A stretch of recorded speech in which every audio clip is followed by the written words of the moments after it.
Asalaamu calaykum asxaabta isku soo noqod wanaagsan videogan waxaan uga hadli doonaa cilmu nafsiga lacagta qeybahan waxaan ka soo qaatay book psychology of money la dhaho uu qoray Morgan Housel ma ahan buugan inaan kusoo koobayo videogan laakiin casharada ani ahaan iga taabtay buugan oo aan ka bartay waxaan ugu magac daray xigmad book waxaan ka sheekeyn doonaa sheekooyin yaryar oo qeybahaas ku jira iyo casharada laga baran karo marka aan ku bilaabo qaybta buugga qaybaha ugu horeeya wuxuu uga hadlayaa qoraaga sheeko nin cleaner ahaan jiray oo millionaire noqday iyo nin kale oo isagoo madax ah oo retire garoobay oo isagana markuu uu retire garoobay sagxadda tegey qaybtan waxay xiise ugu lahayd waxaa hore u jiray nin la dhihi jiray Ronald James ninkaas wuxuu ahaa nin Mareykan ah wuxuu ka shaqeyn jiray meelahan oo gas stationka ah marna wuxuu ahaa cleaner wuxuu ku dhashay magaalo yar oo Vermont la dhaho wuxuu ahaa qofkii ugu horeeyay familigiisa ee ka qalin jabiyay school ninkaas dadkii qaanay meenan u garanaynin inuu wax badan ama cilmi badan ama wax badan bartay ama heesta inuu ahaa wuxuu ka shaqeeyay 25 sano wuxuu ahaa gas station wuxuu ka shaqeynaya marna inuu kaararka ama baabuurta dayactiro oo marna gaaska ku shubo shidaalka marna wuxuu ka shaqeyn jiray JCB oo 17 sano ku dhowaad uu ahaa cleanerka ama janitor sida loo yaqaano nadaafadda ka shaqeyn jiray ninkaas waxa yar uu helo buu wuxuu sameyn jiray uu isku miisaami jiray wax uu asaga ku nool yahay iyo wax uu ka safe gareysto iyo wax uu investment ku sameeyo uu ka kala dhigi jiray qoraaga marka wuxuu soo xiganayaa ninkan markuu jiray 38 sano uu shaqeynayay isaga oo cleaner ah inuu iibsaday guri markuu jiray 38 sano $12,000 buu wuxuu ku iibsaday laba qol oo asaga iyo reerkiisa barigaas ku filnaa inta uunan ninkan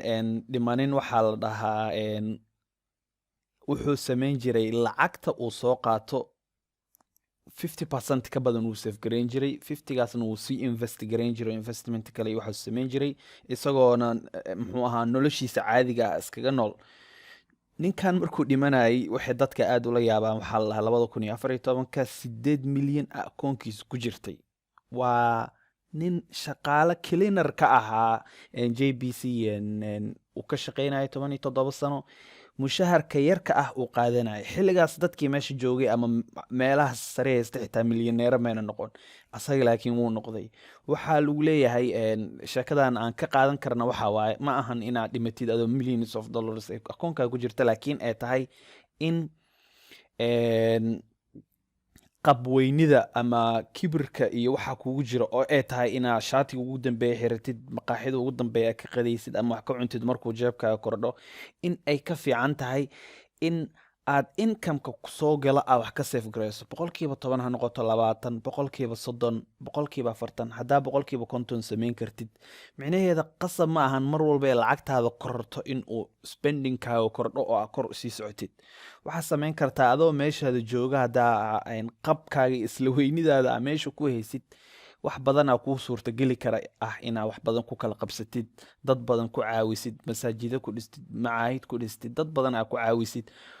sidoo kale sheeko aad u xiiso badan laakiin yara cagsigeeda ah baa waxaa jirtay asagana nin oo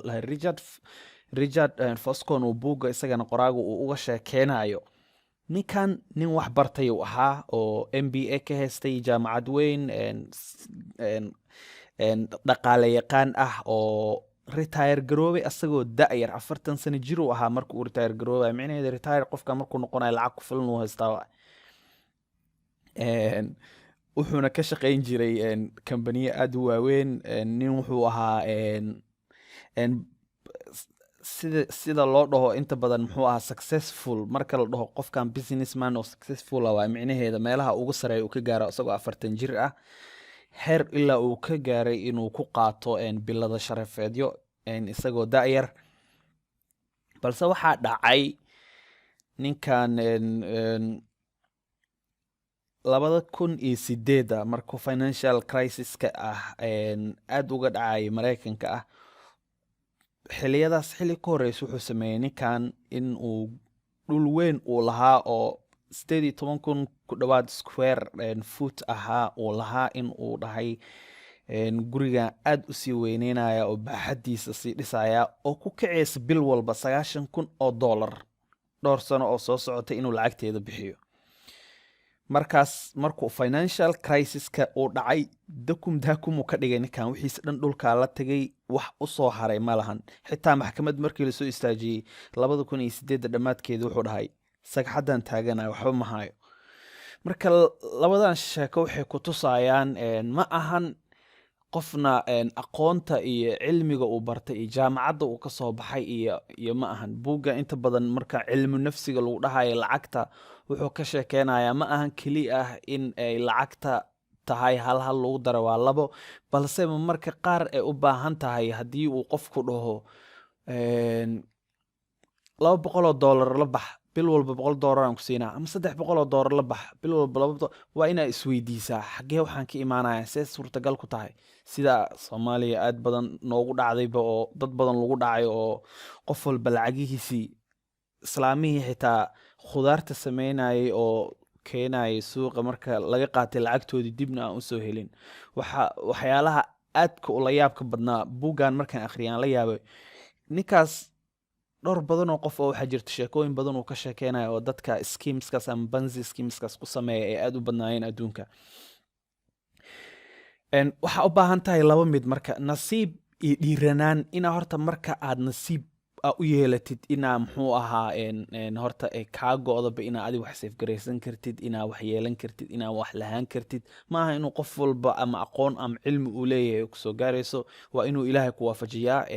dhiiranaan ma marka qaarna inaa leedahay laakiin dhiiranaanteeda inay xadkeeda dhaafto maaha oo aad uncalculated risks oo aan lagu xisaabtamin oo kale iska qaadato. sidoo kale waxyaalaha aadka muhiimka waxaa waaye inaad ku noolaatid waxa yar ee adiga kugu filan ee aad ka badbadis aadan gaarsiin. you need to live below your means. waxaa u baahan tahay ku noolow wixii ku soo gala mar walba wax keer waa inaad ku noolaataa. kasoo qaad maanta haddaa shaqaysid oo $700 qaadatid oo bil walbana expenseskaaga uu $1,000 $900 gaar adaa minus ku jira bil walba bisha kala deen qaadanay. dad badan ay ku dhacdaa. ma ahan inaa muxuu ahaa cilmi xun tahay, ma ahan inaa caqli xun tahay, ma ahan micnaheeda waxa waaye inaa waxa u baahan tahay fadhiisatid budget garaysid. lacagtan intaada soo qaadaninba oo mushaharka budget gareey bishaan guriga kiradiis intaan waaye hadduu guriga ku qaali yahay ka wareeg guri kala deg intaan waxaa ku baxaysa nolol maalmeedkeyga intaan bajaaj raaceyga waay wax marka aqoondeysid qortid oo xitaa haddaadan budgetka oo weyn loo sameeya aadan aqoon it's not a big deal. waxaa u baahan tahay bas qalin iyo warqad qaado shay walba qor iyo waxaa ku baxa adiga marka waxaa haysid hadday ka bataan wax walba listigaas qortay cross saar meelaha ka jari kartid ka jar.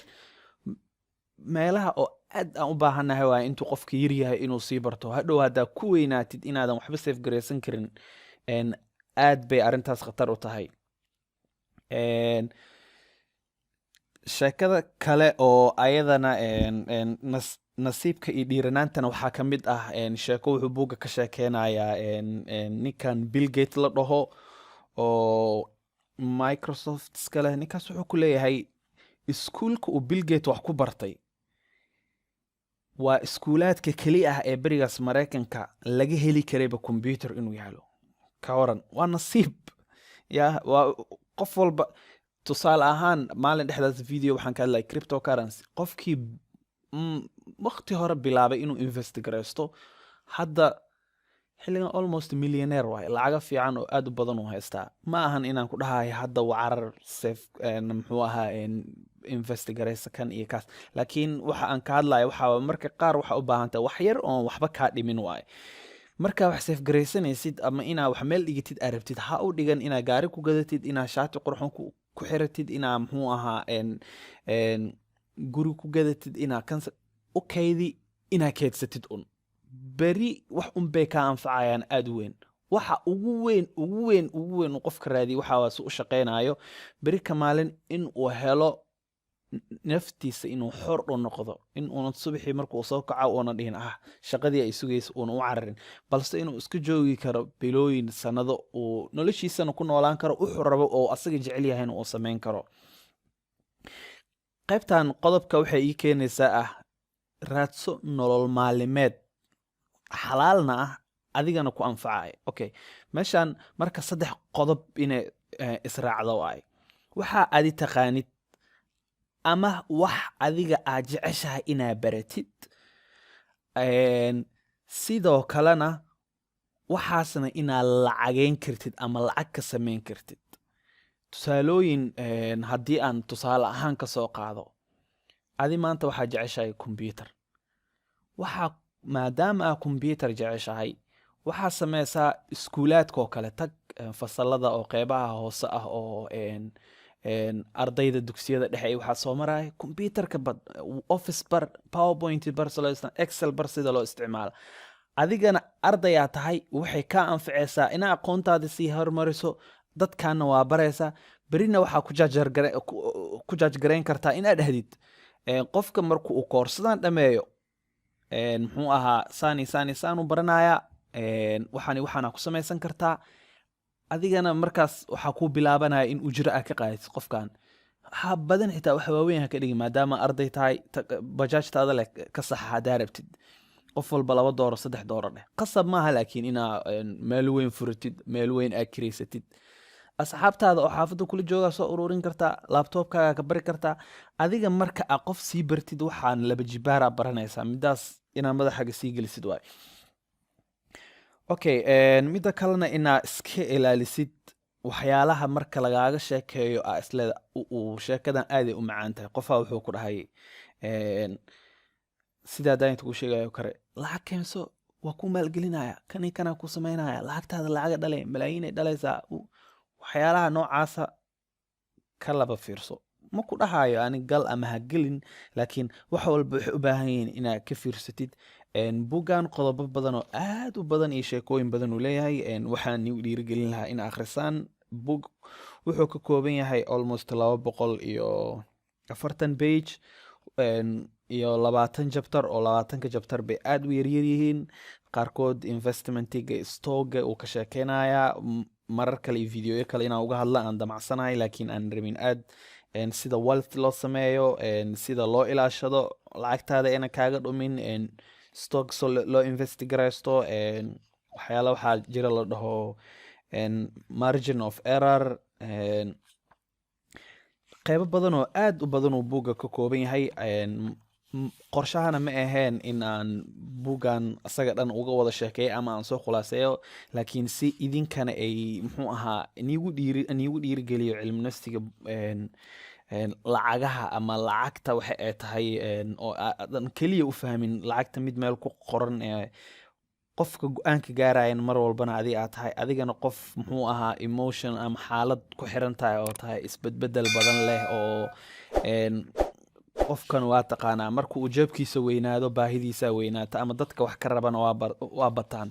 tan kalena waxaa meel ku qorataa jeebkaaga markuu sii weynaado dad badan oo saaxiibo aadan la ahaan jirin ama dad badan oo tiro badan kugu soo xirmaya wax kalena ma ahan inay adi saaxiib 100% kula dhow yihiin laakiin jeebkaasna inay kusoo xirmayaan ay u badan tahay. qaybo badan oo aad u badan oo buug uga sheekeynaya meelahaas jira akhyaarta haddaa ka hesheen casharkan buugaa kale oo tiro badan soo wadaa oo ayagana isleeyahay xigmad iyo buug ka soo qaado anoonan buugga rabin inaad dabiya dacal wada akhriyo laakiin ama hal sheeka ama qodobada labada aan saddexda aan isleeyahay aad bay muhiim ugu yihiin